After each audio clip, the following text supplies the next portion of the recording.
Hi friends, நம்ம விஜய் மல்லி ஸ்டோரியில் ஃபைனலாக வெண்பா வந்துட்டு பார்த்திங்கன்னா நம்ம மல்லிகிட்ட சேரக்கான வாய்ப்பு வந்து கண்டிப்பாக நெருங்கிருச்சு அப்படின்னே சொல்லலாம். ஏன்னா அந்த மாதிரி தான் வந்து ப்ரோமோ வந்திருக்கு. மெயினாக வந்து பார்த்திங்கன்னா இவங்க கையில் வெண்பா கிடைப்பாங்களா, அவங்க கையில் வெண்பா கிடைப்பாங்களா நம்ம எதிர்பார்த்துட்டு இருந்தோம். ஃபைனலாக மல்லிக்கு வெண்பா கிட்டேருந்து ஒரு தகவல் வரப்போகுது. ஸோ வெண்பா கிட்டே இருந்தே தகவல் வரப்போதா, இல்லை வந்துட்டு அங்கே இருக்கிற ஹாஸ்பிட்டலில் யாராவது சொல்லுவாங்களான்னு பார்த்தா, மெயினாக அந்த ஒரு நர்ஸ் வந்து கரெக்டாக அவங்க பேரை கெஸ் பண்ணி கேட்குறாங்க. வெண்பா தானே நீ அப்படிங்கிற மாதிரி கேட்குறாங்க. அந்த குழந்தை ஆமாம் நான் வெண்பா தான் ஆண்டி அப்படிங்கிற மாதிரி சொல்கிறாங்க. ஸோ வெளியில் நின்றுட்டு இருக்கவங்க உங்கள் ரிலேட்டிவ்ஸா அப்படிங்கிற மாதிரி ஒரு கேள்வி வருது.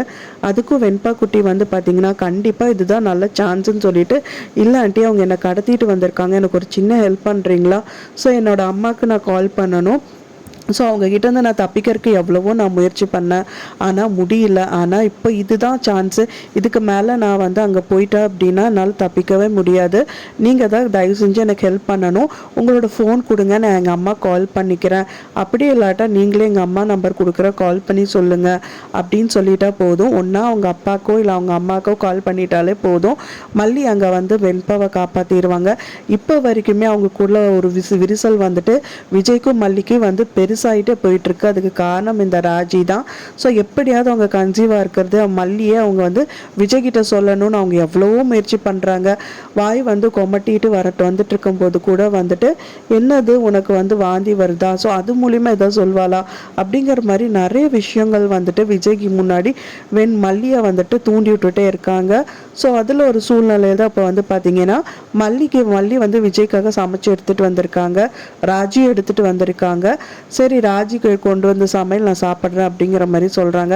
ஸோ அதை கேட்டவுடனே மல்லிக்கு வந்து தூக்கி வாரி போட்டுருச்சு.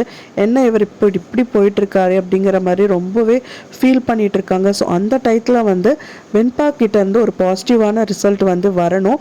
ஸோ அதுக்காக தான் வெயிட் பண்ணிகிட்டு இருக்காங்க. இன்னியும் வந்து எக்ஸ்டெண்ட் பண்ணால் நல்லாவே இருக்காது. கண்டிப்பாக வெண்பா இந்த டயத்துலையாவது வந்து எப்படியாவது அவங்க கைக்கு கிடச்சிடணும் அப்படிங்கிற மாதிரி வந்து ஒரு ப்ரோமோ நல்லதாக இருக்குது. ஸோ வெயிட் பண்ணி பார்க்கலாம். கண்டிப்பாக அது வெண்பா குரலாக தான் இருக்கும், இல்லாட்டா வந்து அங்கே இருக்கிற ஒரு நர்ஸ் மூலிமா வெண்பா கிடச்சிட்டா அப்படிங்கிற ஒரு தகவல் வந்துட்டு விஜய்க்கும் மல்லிக்கும் தெரிய வரணும். ஸோ அவங்க ரெண்டு பேரும் அங்கே போகணும், வெண்பாவை வந்து பார்க்கணுங்கிற மாதிரி நிறைய விஷயங்கள் இருக்குது. ஸோ அதுக்கப்புறமா வந்து மல்லி வயிற்றில் இருக்கிற குழந்தை விஷயங்கள் எல்லாமே தெரிய வந்தால் சூப்பராக இருக்கும் அப்படின்னு நினைக்கிறவங்க மறக்காமல் நம்ம சேனலுக்கு லைக் பண்ணி சப்போர்ட் பண்ணுங்கள். நான் சொன்ன இந்த தகவல் உங்களுக்கு பிடிச்சிருந்தா ஃப்ரெண்ட்ஸ் மறக்காமல் லைக் பண்ணுங்கள், ஷேர் பண்ணுங்கள், கமெண்ட் பண்ணுங்கள், சப்ஸ்கிரைப் பண்ணுங்கள். மேலும் இன்னொரு மல்லி சீரியல் அப்டேட்டோடு நெக்ஸ்ட் மீட் பண்ணுறேன். தேங்க்ஸ் ஃபார் வாட்சிங் மை டியர் ஃப்ரெண்ட்ஸ். நெக்ஸ்ட் வீடியோவில் பார்க்கலாம்.